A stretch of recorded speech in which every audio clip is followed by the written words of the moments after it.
مرحبا، أنا لين وهذا هو أنمي مع لين.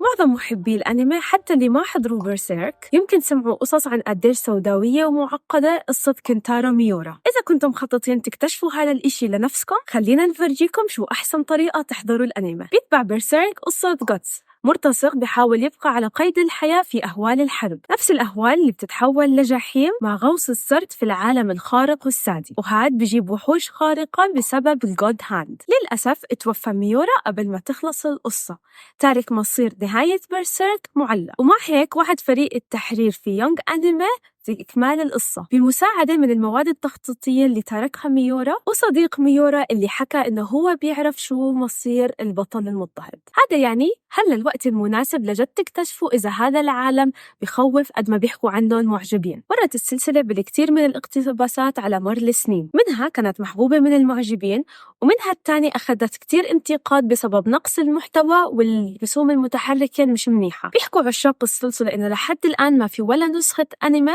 مخلصة تماماً للقصة الأصلية. إذا كنتوا بدكم تحضروا سلسلة برسيرك كاملة فهلا رح أقولكم كيف. أول إشي بدكم تبلشوا ببرسيرك اللي طلعت ب 1997، وهون إحنا بنتعرف على غوتس المرتزق المتجول اللي بينضم لفريق فرقة الصقور بعد ما بينهزم في مبارزة ضد جريفيث، وهو قائد ومؤسس المجموعة. مع بعض بنشوفهم بيسيطروا على كل معركة، بس في إشي شرير متخبي بالظلال. بعدين في عنا مشروع ثلاثية الأفلام برسيرك The Golden Age Arc اللي طلعوا ب 2012 و 2013. فيلم برسيرك The Golden Age Arc The Egg of the King هي أول فيلم من ثلاثية الأفلام هاي، وهذا الفيلم هو نسخة تانية لبرسيرك 1997، فهي بتتبع نفس الحبكة. الفيلم الثاني هو برسيرك The Golden Age Arc The Battle of Doldry، توقع أحداثه بعد 3 سنين من أحداث الفيلم الأول. بيعتقد غوتس إنه مهمته هي متابعة حلم جريفيث معه، بس عشان يصير مساوي لجريفيث وعن جد يقدر يتسمى إنه صديقه بيدرك غوتس إنه لازم يترك فرقة الصقور. بعدين بنروح لآخر فيلم بهاي السلسلة، وآخر فيلم من ثلاثية هاي الأفلام هي برسيرك The Golden Age Arc The Advent اللي طلع ب 2013. مرت سنة من ما افترق غوتس عن جريفيث، وبيخطط فرقة الصقور مهمة لإنقاذ جريفيث اللي بيحتجز في السجن. بعد ما تخلصوا من هاي الأفلام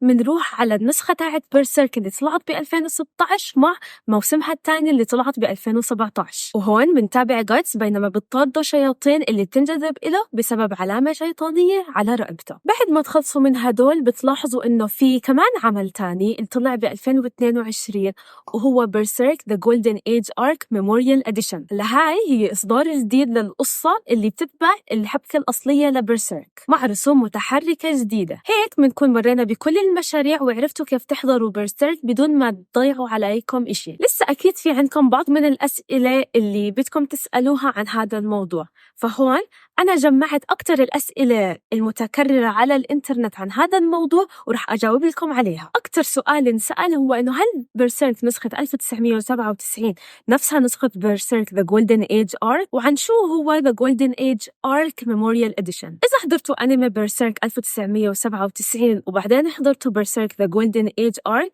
يمكن تلاحظوا في بعض التشابهات. هذا لأنه هم الاثنين مقتبسين من قصة العصر الذهبي من مانجا برسيرك الأصلية. هم الاثنين بيغطوا نفس القصة مع لمساتهم الفنية الخاصة. أما عن برسيرك Golden Age Arc Memorial Edition فهي نسخة معدلة عن ثلاثية أفلام الأنمي، كل فيلم اتقسم لحلقات متعددة. بالنسخة الجديدة تم إتقان بعض اللقطات وفي بعض الحالات انرسم مشاهد جديدة. بمعنى تاني إذا كنتوا أنتم محبين من قصة العصر الذهبي من مانجا برسيرك بتقدروا تحضروا هاي المشاريع الثلاثة. السؤال الثاني الأكثر تكراراً هو هل برسيرك 1997 نفسه برسيرك 2016؟ مهم كتير تعرفوها إنه برسيرك 2016 هو مش تكملة لبرسيرك 1997. سلسلة 2016 هي استمرارية لبرسيرك The Golden Age Arc ثلاثية الأفلام. 3 أفلام هدول هي إعادة سرد لبعض الأحداث من برسيرك 1997 بس ما عم بتصير بنفس الخط الزمني. إذا حضرتوا سلسلة 2016 يمكن تلاحظوا إشارات